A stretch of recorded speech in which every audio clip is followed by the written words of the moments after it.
Welcome to Chillin' 101. We hope this video helps. You start by confirming exactly which Windows edition and license you need. Make sure you have the product key or digital entitlement tied to your Microsoft account.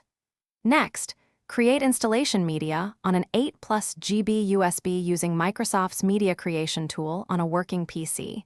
Choose 64-bit if your CPU supports it. Once done, set your new PC's firmware to the correct boot mode. UEFI is preferred, and disable Secure Boot only if the installer asks, so the installer can boot cleanly. You boot the new PC from the USB by pressing the firmware key and selecting the UEFI USB entry. The installer loads and you click Install Now.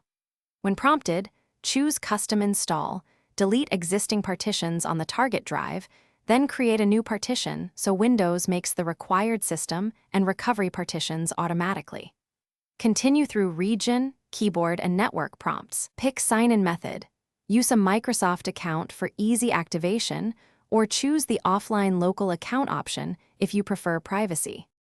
You finish by installing chipset, LAN, GPU, and storage drivers from the manufacturer's site, then run Windows Update until no critical updates remain. This stabilizes performance and enables activation. Activate Windows using your product key, or let it detect the digital license from your Microsoft account. If activation or install fails, first confirm the USB image integrity and recreate media. Next, check firmware settings, SATA/NVMe mode, and Secure Boot, and ensure the target drive is visible. If problems persist, swap ports or test the drive on another system. Thanks for watching. Consider subscribing if we helped you.